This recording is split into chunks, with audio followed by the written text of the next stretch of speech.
वालेकुम। Hello everyone.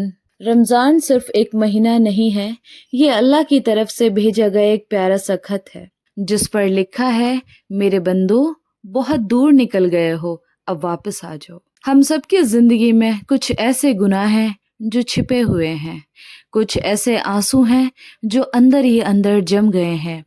लेकिन जब रमज़ान आता है तो ऐसा लगता है जैसे आसमान से एक सदा आ रही हो, मायूस ना हो, मैं अभी भी तुम्हारा रब हूँ। लेकिन याद रखिए, नमाज किसी भी हाल में, किसी भी कंडीशन में माफ नहीं। अगर हम सारा दिन भूखे और प्यासे रहते हैं लेकिन अपनी शुरुआत नमाज से नहीं करते, तो सोचिए हम किस रास्ते पर हैं। नमाज अल्लाह से डायरेक्ट कनेक्शन है। रोजा हमें कमजोर करता है ताकि हमारा नफ्स झुके, और नमाज हमें मजबूत बनाती है। अगर हम सारा दिन रोजा रखकर नमाज में सुस्ती करते हैं तो हमने अपने दिन का सबसे कीमती वक्त खो दिया, सबसे कीमती हिस्सा खो दिया। बिना नमाज के रोजा सिर्फ एक जिस्म की मुशक्कत है, इबादत नहीं। रमजान में जब पहली सहरी के लिए आंख खुलती है तो वो सिर्फ एक अलार्म नहीं होता, वो रहमत की दस्तक होती है। और जब अजान फजर होती है तो ऐसा लगता है जैसे फरिश्ते कह रहे हों, आ जाओ, आज भी तुम्हें माफ किया जा सकता है। लेकिन सोचिए, क्या हमारा रोजा सिर्फ पेट का रोजा है? रोजा आंखों का भी है, कानों का भी है और जुबान का भी है। अगर हम रोजा रखकर भी गीबत कर रहे हैं, झूठ बोल रहे हैं, लड़ाइयाँ लड़ रहे हैं, दूसरों को तकलीफ दे रहे हैं, अपने नफ्स को नुकसान पहुंचा रहे हैं, तो हमारा रोजा कमजोर हो जाता है। हम कह देते हैं कि कुरान पढ़ने का वक्त नहीं मिलता, मगर वही वक्त हम रील्स में, फजूल वीडियो में घंटों जाया कर देते हैं। क्या हम वाकई रोजे का हक अदा कर रहे हैं? आज साइंस भी कहती है कि रोजा हमारे नफ्स को डिटॉक्स करता है, हमारे जिस्म को डिटॉक्स करता है, हमारे डाइजेस्टिव सिस्टम को सुकून देता है और हमारे माइंड को क्लियर करता है। लेकिन ये फायदा तभी है जब हम जिस्म के साथ अपनी रूह की भी हिफाजत करें, क्योंकि अगर दिल में नफरत है और जुबान पर बुराई है तो ये इबादत नहीं, ये सिर्फ एक तरह का भूखा रहना है। इस महीने में अपने घर के नन्हे बच्चों को जरूर शामिल करें।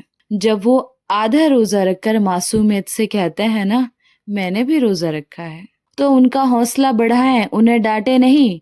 वो सिर्फ भूखे नहीं रह रहे, वो जन्नत के ख्वाब सीख रहे हैं। जब एक माँ सजदे में रो रो कर बच्चों के लिए दुआ करती है ना, तो अर्श हिल जाता है। हमें अपने बच्चों के लिए वैसे ही मिसाल बनना है जैसा हम खुद बचपन में देखना चाहते थे। और हाँ, शैतान चाहता है कि आप गुनाहों के डर से अल्लाह से दूर हो जाएं। वो कहता है, तूने इतने गुनाह किए हैं, अब किस मुंह से तू इबादत करेगा, किस मुंह से तू अल्लाह को फेस करेगा? लेकिन अल्लाह फरमाता है, ए मेरे बंदो, जिन्होंने अपनी जानों पर ज्यादती की है, अल्लाह की रहमत से मायूस ना हो, बेशक अल्लाह तुम्हारे गुनाह माफ कर देता है। सूरह अल-ज़मर। तुम कहते हो कि तुमसे गलतियां हो गई हैं। रसूल सल्लल्लाहु अलैहि वसल्लम का फरमान है, हर इब्ने आदम खताकार है, बेहतरीन खताकार वो है जो तौबा करे। गुनाह होना अंजाम नहीं, तौबा ना करना अंजाम है। रमजान तुम्हारे लिए एक रिसेट बटन है। एक सच्चा रोजा, एक सच्चा सजदा किस्मत बदल सकता है। जैसे कि नबी अकरम सल्लल्लाहु अलैहि वसल्लम का फरमान है, जिसने ईमान और सवाब की नियत से रोजा रखे, उसके पिछले तमाम गुनाह माफ कर दिए जाते हैं। स्पेशली उन नौजवानों के लिए जो मोबाइल की दुनिया में घिरे हुए हैं। ऐ नौजवान, रात को एक बार मोबाइल बंद करके सजदे में गिरकर अल्लाह से कह दे, या अल्लाह मैं बदलना चाहता हूँ। यकीन करो वो तुम्हें ठुकराएगा नहीं। दोस्तों, अभी भी वक्त है। इफ्तार के वक्त जब हाथ दुआ के लिए उठते हैं तो सबसे कीमती वो आंसू होते हैं जो आंख से निकल कर ये कहते हैं, या अल्लाह मैं थक गया हूँ, मुझे माफ कर दे।